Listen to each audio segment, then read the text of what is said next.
around me, under the table, and outside the window. There was no one, but the cries persisted. The reverberating cries sort of disturbed me. I traced the direction of the cries to a book rack in my study. Now, my book rack stood against a door that was common to our house and another unoccupied portion. Will I unearth something like what happened in the movie Chandramukhi if I opened the door? I thought, and I shuddered at the thought. The cries persisting were very feeble, feeble enough to be ignored. But even I was persistent to find out where they came from.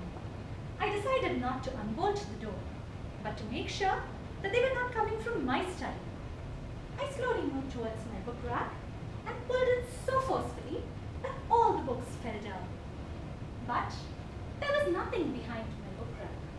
I was barking up the wrong tree. I nonchalantly picked up my books and rearranged them on my shelf. But now the cries became louder. Good afternoon, fellow Toastmasters and guests. Good afternoon. The doorbell ringing gave me a sigh of relief. It was my friend Deepa. Now we both are cast in the same mold. I was sure she could understand my plight. I took her to my study and asked her if she heard any disturbance.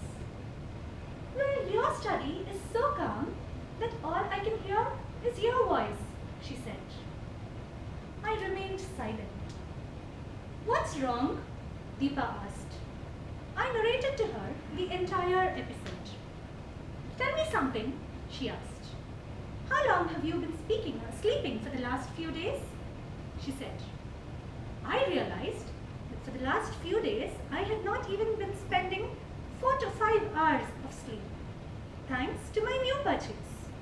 I ran out of the room to fetch it and show it to her. When I returned, she repeated her question. How long have you been sleeping? She asked. Well, Deepa, I've been sleeping for 4 to 5 hours. Oh, I get it now, she said. Your lack of sleep has made you hallucinate. All you need is a few hours of sound sleep, and you will be all right. By the way, what's this? She asked. Is it a tablet? I said, no, it's a Kindle. You can use a Kindle to browse, buy, download lots of ebooks, newspapers and magazines. I was so excited. Oh, is it? She said unappealed.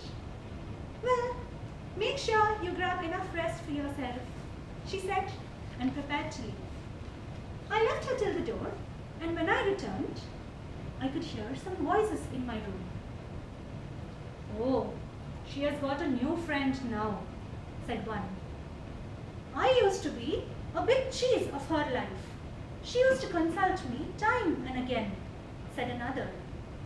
You know, the other day I fell before her and she pretended to me like a stranger, said one. She used to give me so many new shirts, but now she has forgotten me, said one more.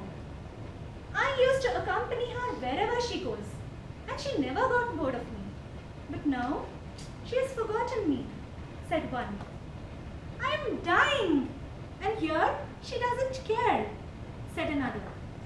The coaxing cacophony made me run out of my study room with a resolve not to come back again.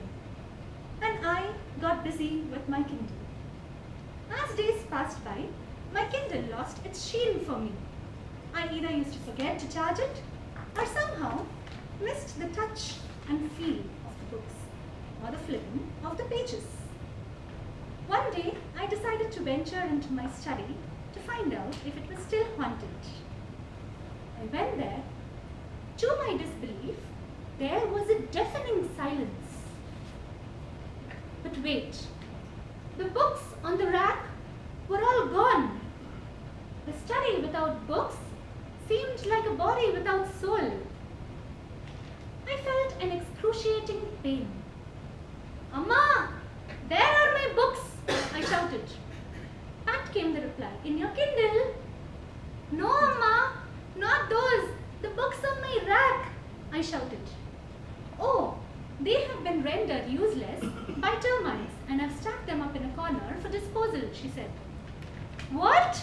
I said, and ran towards the books, tears flowing down my cheeks.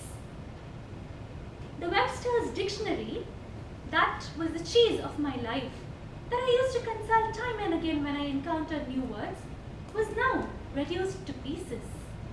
Dan Brown's collection, which always used to accompany me wherever I went, was now food for termites.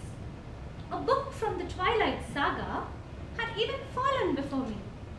If I had looked into it, I would have probably saved the others.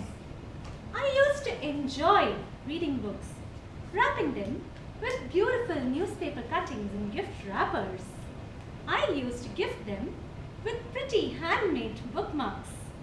I really missed all of them. For the ardent lovers here, ardent book lovers, I'm sure you know what it means. But for those who are not, let me tell you that books can be a friend, a philosopher, a guide in your life. They can intrigue your imagination. They can be your soulmate. You can vent out all your emotions and they can absorb it calmly without saying a word. I realized that the Kindle was something I relished, but books were something I cherish. So all my dear friends, go, unite and reunite with your forsaken friends. Over to you, Tosma.